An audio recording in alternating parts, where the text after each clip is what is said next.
Hello दोस्तों, कैसे हैं आप सब। उम्मीद सभी अच्छे होंगे। अमर हब आप सबका स्वागत करता है। जैसा कि आप लोग जानते हैं कि अमर हब टीम के द्वारा जब भी कोई सूचना दी जाती है वो बेहद महत्वपूर्ण होती है और आपके लिए लाभदायक अवश्य होती है। आगे बढ़ने से पहले मैं बताना चाहता हूं कि आप लोग डिस्क्रिप्शन में जाकर के टेलीग्राम चैनल को अवश्य ज्वाइन करें। इसके साथ साथ अमर हब यूट्यूब चैनल को सब्सक्राइब कर लें और उसके साथ साथ उसको शेयर भी कर दें अपने दोस्तों यारों में, जिससे कि जो भी सूचनाएं आएंगी विद इन सेकंड आप तक वो सूचनाएं पहुंच जाएंगी और आप लोगों को आगे के लिए चीज़ें आसान हो जाएंगी। अब मैं आगे बढ़ता हूं और आप लोग उम्मीद करता हूं कि आप लोग पूरा वीडियो ध्यान से सुनेंगे और चीज़ों को समझने की कोशिश करेंगे। सबसे पहले मैं बताना चाहता हूं कि जितने भी लोग जूनियर इंजीनियर 2018 में पार्टिसिपेट किए हैं उनका डॉक्यूमेंट वेरिफिकेशन हो गया है। इसके साथ साथ कुछ अभ्यर्थियों का अनुपूरक सूची निकाली गई थी आयोग के द्वारा, जिसमें करीब करीब 900 से ज़्यादा अभ्यर्थियों को कॉल किया गया था अनुपूरक सूची के लिए। और उनका जो डॉक्यूमेंट वेरिफिकेशन का प्रोसेस है वो 26 तारीख यानी कि कल सोमवार के दिन से शुरू होने वाला है और संभवतः ये इसी महीने के में समाप्त हो जाएगा, यानी कि अब फरवरी में ही आपका जो है डॉक्यूमेंट वेरिफिकेशन समाप्त हो जा रहा है। तो इससे आंकड़ा यही लग रहा है और साइंटिफिक रूप से देखा जाए और आयोग की जो कार्यप्रणाली है उसके अकॉर्डिंग देखा जाए तो जूनियर इंजीनियर 2018 के अंतिम परिणाम में फिलहाल कोई दिक्कत देखने को नहीं मिल रही है और उम्मीद और संभावना यही है। और जहां तक है ये संभावना और उम्मीद इसलिए लगाई जाती है कि चीज़ें अभी भविष्य के गर्त में होती हैं, लेकिन इसको आप लोग 100% मान के चल सकते हैं कि जूनियर इंजीनियर 2018 का जो अंतिम परिणाम है आपको आचार संहिता लगने से पहले आपको आयोग पब्लिश कर देगा, क्योंकि इसका जो अनुपूरक सूची का डॉक्यूमेंट वेरिफिकेशन है बहुत समय से समाप्त हो रहा है, इसी महीने समाप्त हो जा रहा है। और अभी जो आपका आचार संहिता लगने वाली है वो पहले हफ्ते के बाद ही जो है लगने की उम्मीद लग रही है, लेकिन फिलहाल जिस दिन घोषणा होगी आचार संहिता के लिए उसी दिन से वो कार्यान्वित हो जाती है। लेकिन फिलहाल अभी लग रहा है, ऐसा संभावना है कि 10 या 12 तारीख के बाद ही आचार संहिता लगने की संभावना है। तो तब तक आपका अंतिम परिणाम जेईई 2018 का जो अंतिम परिणाम है वो निश्चित तौर पर निकल जाएगा और आप में से जितने भी लोग अनुपूरक सूची में शामिल हो या फिर पहली सूची में शामिल हो वो लोग बिल्कुल परेशान ना हो, कट ऑफ को लेकर के बिल्कुल चिंतित ना हो, क्योंकि आपने जो पेपर दिया था उसी के अकॉर्डिंग कट ऑफ वहाँ पे बनेगी।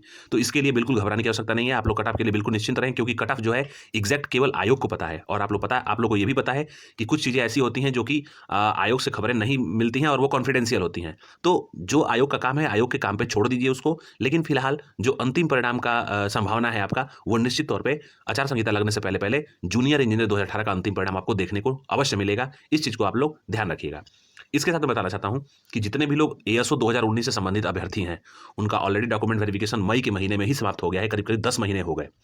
लेकिन अभी तक इन पे कोई भी सकारात्मक आयोग के द्वारा कोई निर्णय या फिर कोई नोटिस के रूप में देखने को नहीं मिल रहा है। लेकिन अब उम्मीद यही है कि मैंने भी पिछले हफ्ते बताया था कि आपकी अनुपूरक सूची आ रही है और चूंकि नहीं आ पाई थी, कोई दिक्कत हो गई थी, लेकिन मैं आपको बताना चाहता हूं कि असिस्टेंट स्टैटिस्टिकल ऑफिसर की अनुपूरक सूची सबसे पहले आएगी। इसके बाद से उनका डॉक्यूमेंट वेरिफिकेशन होगा और फिर उसके बाद से अंतिम परिणाम इसका जारी किया जाएगा। उम्मीद है कि आने वाले हफ्ते में एएसओ का अनुपूरक सूची आयोग के द्वारा जारी कर दिया जाए, तो उसके लिए बिल्कुल आप निश्चिंत रहें। आयोग का कार्यविधि होती है, एक कार्यप्रणाली होती है जिसका आप लोग एक वो अंदाजा तो लगा सकते हैं लेकिन एग्जैक्ट नहीं बता सकते, क्योंकि आयोग में कई स्तरों पे कई कार्य चलते रहते हैं पैरेलल रूप से। अब जैसे मान लीजिए इन्फॉर्मेशन मिली कि आपका असिस्टेंट स्टैटिस्टिकल ऑफिसर का अनुपूरक सूची आ रही है और बीच में कोई और काम आ गया, चाहे शासन स्तर से या फिर किसी और स्तर से कोई और काम आ गया। जिस तरीके से आप लोगों ने देखा लेखपाल में, बीच में लेखपाल का आ गया था और उनका नियुक्ति पत्र बंटना था और वो उस पे स्टे लग गया। तो इस तरीके से आयोग में पैरेलल रूप से चीज़ें आती रहती हैं और जो चीज़ें अति आवश्यक होती हैं उनको आयोग उस पे कार्य करता है और जो पैरेलल रूप से चलती रहती हैं सतत रूप से उनको कुछ दिनों के लिए या कुछ समय के लिए ब्रेकडाउन कर दिया जाता है। तो घबराने की आवश्यकता नहीं है। निश्चित तौर पे आयोग ने यूपी ट्रिपल एससी ने असिस्टेंट स्टैटिस्टिकल ऑफिसर के अभ्यर्थियों के साथ थोड़ा सा देखा जाए तो परेशान किया है, क्योंकि 10 महीने का समय व्यतीत हो गया और अभी तक इसका अंतिम परिणाम जारी नहीं किया गया है। तो जाहिर सी बात है थोड़ा सा दिक्कत तो है असिस्टेंट स्टैटिस्टिकल ऑफिसर के अभ्यर्थियों के साथ, लेकिन आप लोग बिल्कुल परेशान ना हो। आने वाले हफ्ते में आपका निश्चित तौर पर अनुपूरक सूची जारी कर दी जाएगी और उसका डॉक्यूमेंट वेरिफिकेशन भी, चूंकि 7 तारीख तक आपका इंटरव्यू लगा हुआ है, जो कि पहले ही आयोग ने 2015 की एक सीधी भर्ती थी सर्वेयर की, उसका ऑलरेडी नोटिस के माध्यम से बताया जा चुका है। तो उम्मीद यही है कि 7 तारीख के साथ साथ, क्योंकि सुबह 35 अभ्यर्थियों को कॉल किया जा रहा है और शाम को 35 अभ्यर्थियों के आसपास लोगों को कॉल किया जा रहा है, तो 70 अभ्यर्थियों को वहाँ पे इंटरव्यू होगा। इसके साथ साथ अगर आयोग चाहे तो आपका इनके साथ भी पैरेलल यानी कि समानांतर रूप से आपका डॉक्यूमेंट वेरिफिकेशन भी आयोग करा सकता है, उसमें कोई समस्या नहीं है। लेकिन निश्चित तौर पर आपका जो अनुपूरक सूची है अगर आने वाले 2-1 दिनों में जारी कर दिया जाता है आयोग के द्वारा, तो निश्चित तौर पर आपका जो डॉक्यूमेंट वेरिफिकेशन का प्रोसेस है वो कहीं ना कहीं जो इंटरव्यू होने वाले हैं इनके साथ ही आपका इंटरव्यू के साथ साथ, जैसे कि सर्वेयर का जो इंटरव्यू होने वाला है उसके साथ ही आपका डीवी का शेड्यूल भी लगा दिया जाएगा। तो देखते हैं आगे क्या होता है, लेकिन आप लोग बिल्कुल परेशान ना हो। अगर उनके साथ साथ आपकी डीवी लगती है इंटरव्यू के साथ साथ और डीवी आपकी भी 7 तारीख तक समाप्त कर ली जाती है, तो अगर यदि आचार संहिता 15 के बाद यानी कि 15 मार्च के बाद लगती है, तो कहीं ना कहीं आपका भी अंतिम परिणाम आने की जो संभावना होगी वो बढ़ जाएगी। तो उसके लिए आप लोग बिल्कुल परेशान ना हो, जैसा भी कुछ होगा मैं इन्फॉर्मेशन आपको दूंगा और आप लोग बिल्कुल आसान्वित रहे। निश्चित तौर पे आपका भी अब आयोग जो है कार्रवाई कर ही रहा है। इसके साथ साथ मैं बताना चाहता हूं कि जो मुख्य सेविका के अभ्यर्थी हैं उनका डीबी परिणाम आना बाकी है और उन पे कोर्ट केस हुआ है जो कि स्टे लगा था उनके परिणाम पे। तो निश्चित तौर पे जैसा कि आप लोगों ने देखा कि लेखपाल में सब सारा प्रोसेस कंप्लीट कर दिया गया, अंतिम परिणाम जारी कर दिया गया आयोग के द्वारा। फिर उसके बाद से माननीय सुप्रीम कोर्ट के द्वारा उसको रोका गया है और नियुक्ति पत्र बांटने से मना किया गया है और कुछ दिक्कतें हैं जिसको कि कहा गया है कि सॉल्व करके आइए, फिर उसके बाद से इस पर निर्णय लिया जाएगा। तो कहीं ना कहीं मुख्य सेविका पे जो कोर्ट केस हुआ है, आयोग अब चाहेगा कि कोर्ट केस को निश्चित तौर पे उसको समाप्त कर लिया जाए और उसको निर्णायक स्तर तक पहुंचा दिया जाए, उसके बाद ही इस पे कोई कार्रवाई हो। क्योंकि आने वाले दिनों में अब मुख्य सेविका से संबंधित कोई समस्या दोबारा जनरेट होगी जैसा कि लेखपाल में हुई थी, तो आयोग इस पे थोड़ा सा हर एक चीज फूक फूक के कदम रख रहा है। और निश्चित तौर पे आपका जो परिणाम है, डीबी का परिणाम है मुख्य सेविका का, वो कोर्ट केस के जो स्टे लगा हुआ है उस स्टे के समाप्त होने के बाद ही आपका जो है परिणाम आने की संभावना लग रही है। तो आप लोग परेशान ना हो, आने वाले दिनों में डेट लगी हुई है हियरिंग की और निश्चित तौर पे हो सकता है कि उस पर स्टे हट जाए और जैसे ही स्टे हटेगा निश्चित तौर पे डीबी का परिणाम आयोग के द्वारा आपका जारी कर दिया जाएगा। तो उसके लिए बिल्कुल परेशान ना हो। इसके साथ मैं बताना चाहता हूं कि मंडी परिषद की जो एक भर्ती है 2018 की भर्ती है, इसमें भी सूचनाएं मिल रही हैं कि अनुपूरक सूची आने वाली है कुछ सीटों के लिए। तो अगर कुछ सीटों के लिए इसकी अनुपूरक सूची आती है तो इनकी भी डीबी का शेड्यूल लगेगा और इसमें भी इसके अंतिम परिणाम में भी समय लगने की उम्मीद है। लेकिन परेशान ना हो, जैसा भी कुछ होगा समय आने पर बताया जाएगा। इसके साथ कंबाइंड टेक्निकल का जो रिजल्ट है वो डीबी के लिए दिया जाना बाकी है और निश्चित तौर पे आने वाले दिनों में यानी कि बहुत जल्द आपको कंबाइंड टेक्निकल का रिजल्ट डीबी के लिए देखने को मिल सकता है। तो उसके लिए बिल्कुल परेशान हो ना हो। इसके साथ साथ आईटीआई अनुदेशक 2022 का पेपर आज, चूंकि रविवार था, 25 तारीख थी, 25 फरवरी, तो आज फर्स्ट शिफ्ट में इसका पेपर था और समाप्त कर लिया गया है। सकुशल ये पेपर संपन्न हो गया है। कहीं भी कोई भी दिक्कत देखने को नहीं मिली और कहीं भी किसी माध्यम से या पेपर के माध्यम से या सोशल मीडिया के माध्यम से कोई भी दिक्कत देखने को नहीं मिली इस पेपर में।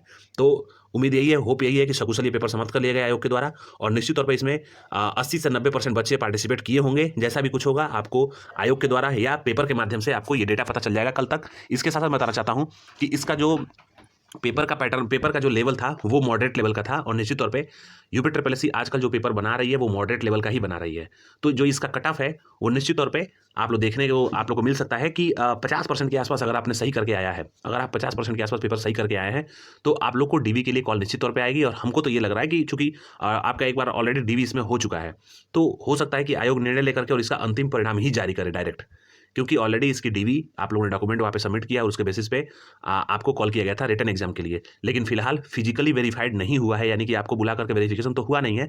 तो हो सकता है कि इसमें जितने अभ्यर्थियों ने पार्टिसिपेट किया है सबको डॉक्यूमेंट वेरिफिकेशन के लिए बुला लिया जाए और उसके लिए कोई कट ऑफ ना जाए और बाद में इसका फाइनल कट ऑफ निकाला जाए। तो आप लोग बिल्कुल निश्चिंत रहिए, क्योंकि इसमें बहुत सारा सीट है, करीब करीब 2000 से ज़्यादा सीटें हैं और बच्चों की संख्या बहुत ही, मतलब कि उसके 1:2 के रेशियो में भी बच्चे इसमें शामिल नहीं हैं।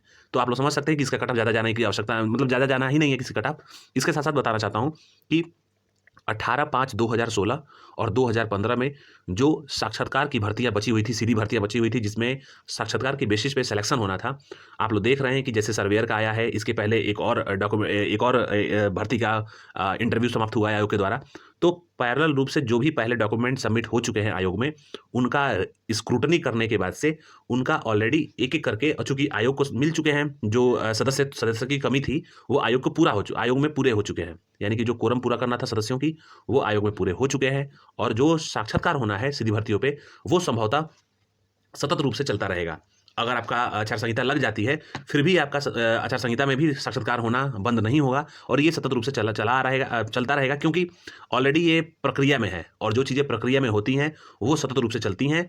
और जहाँ तक अंतिम परिणाम जारी करने का मामला होता है तो उसमें कहीं ना कहीं माननीय जो इलेक्शन कमीशन होता है उससे आयोग को पूछना पड़ता है कि क्या हम इसको दे सकते हैं या नहीं। तो वो तो बात देखने की बात होगी, लेकिन फिलहाल आपका जो साक्षात्कार है वो सतत रूप से चलता रहेगा।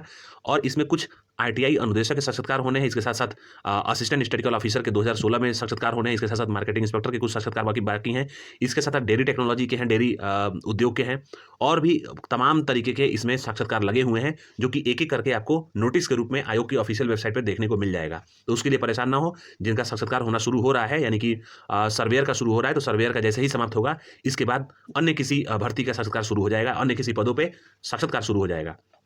तो उसके लिए परेशान ना हो, अब साक्षात्कार आपका चलता रहेगा क्योंकि जो सदस्यों की कमी थी वो पूरी हो गई है। तो उम्मीद करता हूँ कि आप लोग को आज सारी सूचनाएँ मिल गई होंगी और जो भी आपके मन में डाउट होगा वो क्लियर हो गया होगा। फिर भी अगर आपके मन में कोई डाउट हो तो आप लोग कमेंट बॉक्स के माध्यम से कमेंट करिएगा और मैं उसको जवाब देने की कोशिश करूँगा टेलीग्राम के माध्यम से या यूट्यूब के माध्यम से। इसके साथ मैं ज़रूरी खबर बताना चाहता हूँ कि 12/62 का जो रिज़ल्ट आया था टाइपिंग के लिए, वो लोग अपनी टाइपिंग को करते रहें। संभवतः आपकी जो टाइपिंग है वो अप्रैल के महीने में लग सकती है, तो उसके लिए आप लोग बिल्कुल तैयार रहें। अप्रैल के महीने में आपकी टाइपिंग शुरू हो सकती है। इसके साथ-साथ जो वीडियो का रिजल्ट आया है, इसमें 4000 से अधिक अभ्यर्थियों को डॉक्यूमेंट वेरिफिकेशन के लिए पास किया गया है 2018 में। तो वो लोग भी अपने तैयार रहें, उनका भी जो डॉक्यूमेंट वेरिफिकेशन है वो सतत रूप से चलता रहेगा और निश्चित तौर पे जो आचार संहिता लगने वाली है, इसमें आयोग अधिक से अधिक पेंडिंग चीज़ों को निपटाने की कोशिश करेगा। हाँ, लेकिन ये बात ज़रूर है कि जो लिखित परीक्षाएँ हैं, अब नई सरकार बनने के बाद ही वो परीक्षाएँ शुरू हो पाएँगी क्योंकि जो पेपर होता है, लिखित परीक्षाएँ होती हैं, उनमें प्रशासन का भी काफ़ी हाथ होता है, प्रशासन भी उसमें सहयोग करती है और चुनाव के माहौल में जो प्रशासनिक कार्य होते हैं या जो प्रशासक होते हैं, वो कहीं न कहीं उनकी ड्यूटी लगी होती है चुनाव के लिए, तो लिखित परीक्षा कराना संभव नहीं हो पाएगा आयोग के द्वारा। अब जो लिखित परीक्षाएँ होंगी, यानी कि आज तो एक पेपर हो गया, इसके बाद जो भी लिखित परीक्षाएँ होंगी, संभावना यही है कि जून के महीने से शुरुआत होगी लिखित परीक्षाओं की। तो जितने भी लोग लिखित परीक्षा के लिए तैयारी कर रहे हैं और जिनका अभी तक लिखित परीक्षाएँ नहीं हुई हैं, तमाम भर्तियाँ हैं जिनकी लिखित परीक्षाएँ अभी तक आयोग के द्वारा कराना बाकी है, तो वो लोग बिल्कुल तैयारी को करते रहें और जून के महीने से आपका लिखित परीक्षा शुरू होने की संभावना लग रही है। लेकिन इसके पहले-पहले जो भी आचार संहिता के दौरान जो भी भर्तियाँ पेंडिंग में हैं, चाहे जिसका डॉक्यूमेंट वेरिफिकेशन नहीं हुआ हो या फिर किसी की टाइपिंग नहीं हुई हो या फिर किसी का इंटरव्यू बाकी हो या फिर किसी का और अन्य चरण बाकी हो, तो वो सारे चरण जो है इसके दौरान यानी कि 2 से 3 महीने के अंदर-अंदर वो निपटाए जाएँगे। तो उम्मीद करता हूँ कि आप लोगों को सारी सूचनाएँ समझ में आई होंगी और आप लोगों को वीडियो अच्छा लगा होगा। जो भी आपके मन में क्वेश्चन हो, वो लोग आप लोग पूछिए कमेंट बॉक्स के माध्यम से और मैं उसको बताने की कोशिश करूँगा। इतनी अच्छी बातों से दोस्तों मैं वीडियो को वाइंड अप करना चाहता हूँ। जय हिंद।